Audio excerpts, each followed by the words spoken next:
Bonjour à tous et à toutes, j'espère que vous allez bien, et aujourd'hui on se retrouve pour parler des 8 raisons de jouer à Shard of Infinity. Et évidemment, juste avant de commencer la vidéo, si celle-ci vous plaît, n'hésitez pas à vous abonner, la liker, commenter, partager, bref, vous savez quoi faire. Maintenant, installez-vous confortablement, et c'est parti. Première des raisons, c'est tout simplement son histoire. Son histoire englobe pas mal de choses. Tout d'abord, les créateurs de Shard of Infinity sont les créateurs de Ascension. Ascension qui est un excellent jeu de deck building. Je vous invite vraiment à vous renseigner sur ce jeu si vous ne le connaissez pas. Donc les auteurs ici, ils viennent pas de n'importe où. Ensuite, il faut savoir que dans Shard of Infinity, vous avez un excellent univers qui est développé. En dessous de plusieurs cartes, même presque de chaque carte, vous avez des petites écritures, vous avez une histoire qui va pouvoir se développer au fur et à mesure. En parlant d'histoire, vous avez aussi des illustrations qui sont magnifiques. J'essaye de vous en montrer plusieurs. Vraiment, les illustrations, elles sont travaillées, elles sont réfléchies, elles sont dans le contexte. L'univers, vous l'avez compris, est plutôt futuriste. Il y a une histoire autour de cela, mais je vous laisserai la découvrir. Et il faut savoir que ce n'est que le début. En effet, cette version française va amener d'autres extensions en version française. Il faut savoir que ce jeu, il existe aussi à la base en version anglaise. Donc vraiment, ce jeu, il est connu, il a déjà une belle base de communauté, et la communauté francophone ne demande qu'à commencer. Deuxième raison, ce sera son édition qui est vraiment très bien faite. Tout d'abord, vous avez tout qui tient dans une petite boîte. En plus de cela, le prix est autour de 19-20 € qui est tout à fait correct. Vous pouvez jouer de 2 à 4 joueurs. Il faut savoir aussi que à l'intérieur, il y a eu quelques petites bonnes idées. Par exemple, sur toutes les cartes, en bas à droite, je vais vous le montrer, vous pouvez voir des petits tirets qui correspondent au nombre de cartes qui sont du même exemplaire dans le jeu. C'est super intelligent, ça peut peut-être vous paraître très bête, mais c'est vraiment très intelligent en termes d'édition. En plus de cela, vous avez des héros qui sont déjà prêts, vous n'avez pas besoin de dépuncher, vous n'avez pas besoin de clipser, non, tous les héros sont déjà prêts, et en plus ils sont au format assez grand, donc ça en impose, moi je trouve ça assez stylé, et les cartes sont d'une qualité incroyable, c'est Ultra Pro de base qui a fait ça aussi, donc vraiment des cartes d'excellente qualité, en format un petit peu toilé, ce sera difficile pour moi de vous le montrer, donc je vais essayer de faire de mon mieux, et donc vraiment les cartes de très bonne qualité, vous pouvez jouer pas mal, même si évidemment pour ce genre de jeu je conseillerais souvent de sleever des cartes, parce que du deck building vous allez les mélanger souvent. Mais donc cette édition elle est vraiment très bien réfléchie, et j'espère que c'est une raison qui peut vous intéresser à vous lancer dans ce jeu. Troisième des raisons, ce sera une mécanique de jeu. Il faut savoir que je suis un grand fan de deck building, si vous ne me connaissez pas, j'essaie de quasi tous les collectionner, de quasi tous les avoir, et dans ce jeu il y a une mécanique qui me plaît pas mal, qui est la mécanique de défense. En effet, lorsque vous allez vous faire attaquer en tant que joueur, vous allez pouvoir révéler des cartes de votre main avec un bouclier imprimé dessus. Ce bouclier va vous protéger d'autant de dégâts. Donc si vous deviez subir 10 dégâts, que vous révélez un bouclier, une carte avec un bouclier de 5, vous vous protégez de 5 dégâts et n'en subissez donc que 5. Bravo, vous êtes très fort en calcul. Vous pourriez révéler plusieurs cartes, mais donc ça donne quand même une information à vos adversaires, mais ça vous permet, vous, de vous protéger. C'est une excellente mécanique qui n'existe pas dans d'autres jeux de deck building, donc c'est innovant. Quatrième raison, et là on rentre dans une mécanique qui est vraiment spécifique à ce jeu et qui est génialissime, c'est la mécanique de mercenaire. Comme dans de nombreux jeux de deck building, vous avez un marché de cartes avec 6 cartes. Seulement, sur certaines de ces cartes, vous avez la capacité mercenaire, ces cartes sont entourées de rouge pour qu'on puisse vraiment les reconnaître.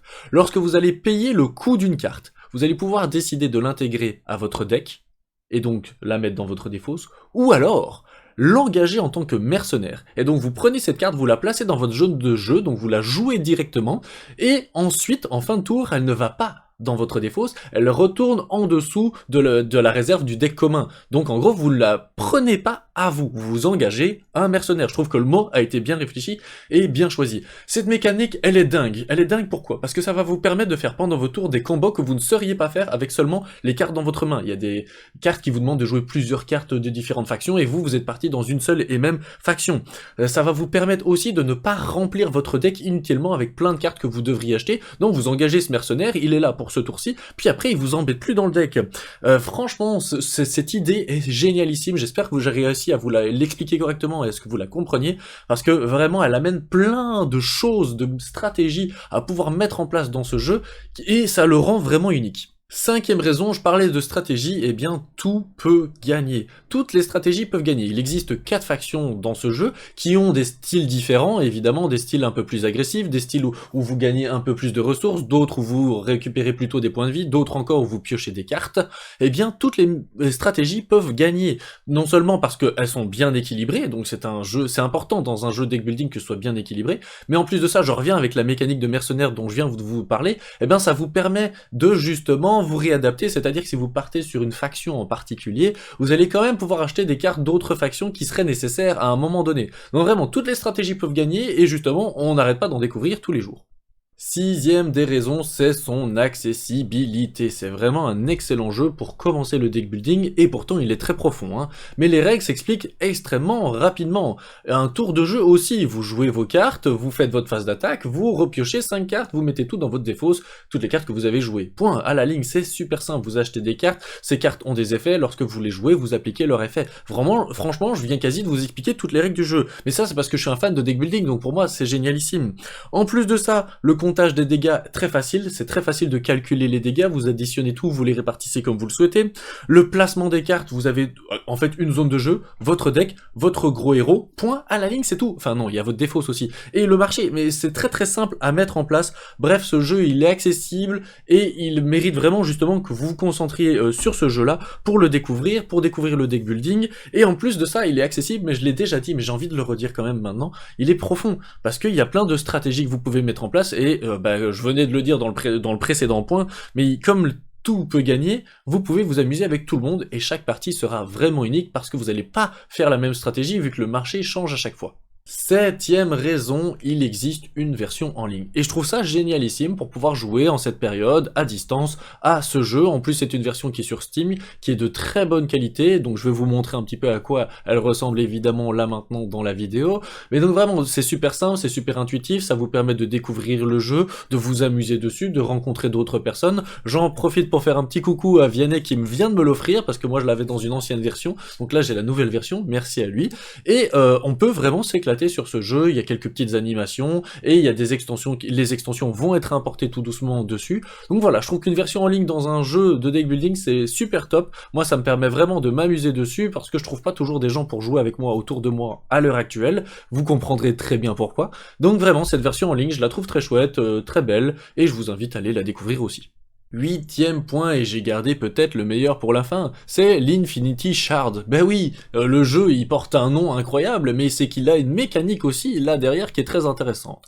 Votre héros possède des points de vie, jusque-là comme d'hab, mais aussi il a des points de maîtrise, vous allez pouvoir en gagner à chaque tour en payant un coup, il y a des cartes qui vont vous faire gagner des points de maîtrise. Mais à quoi servent ces points de maîtrise? Eh bien ces maîtrises justement, elles vont vous permettre quand vous jouez certaines cartes de déclencher des effets supplémentaires si vous avez atteint un certain niveau de maîtrise.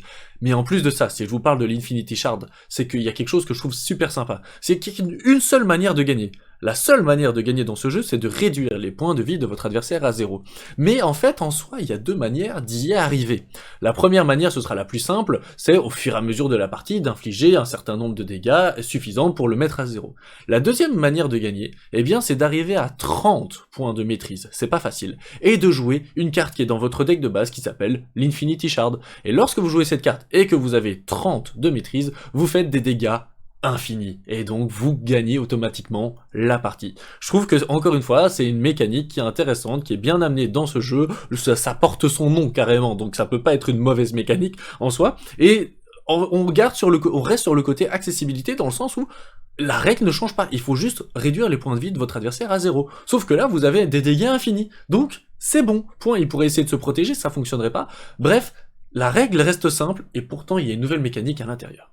Voilà, j'espère que cette vidéo vous aura plu. Si jamais ce jeu vous intéresse et que vous voulez en savoir plus, je vous invite à être là en live demain, donc le 2 mars, sur la chaîne Entre Joueurs. Vous pourrez être accompagné de Vianney et Caro, qui sont super sympas, non seulement, mais en plus de ça, ils vont tout d'abord commencer à 20h30 par vous expliquer les règles du jeu, et ensuite se lancer dans une ou plusieurs parties de ce jeu au format physique, avec des caméras déportées. Bref, je vous invite vraiment à les voir, si vous les connaissez pas, il y a peu de chances que vous les connaissiez pas, mais si jamais vous les connaissez pas, let's go, allez vous renseigner sur eux, ce sera sur Twitch, et donc ils vont vous présenter ce magnifique jeu, donc c'est vraiment ça qui est super cool et super intéressant, c'est qu'ils vont pouvoir vous montrer concrètement des parties jouées. En ce qui nous concerne, on arrive à la fin de cette vidéo. Encore un énorme merci à tous ceux qui vont laisser des commentaires, des petits pouces bleus, qui vont s'abonner, qui vont partager cette vidéo. J'espère qu'elle vous a plu. N'hésitez pas à me dire ce que vous pensez de ce jeu. En tout cas, moi, clairement, il rentre dans ma ludothèque et dans les jeux que je vais faire jouer autour de moi à tous ceux qui aiment un peu le deck building. Et sur ces belles paroles, je vous souhaite de réduire les points de vie de votre adversaire rapidement à 0. Bisous, bye bye!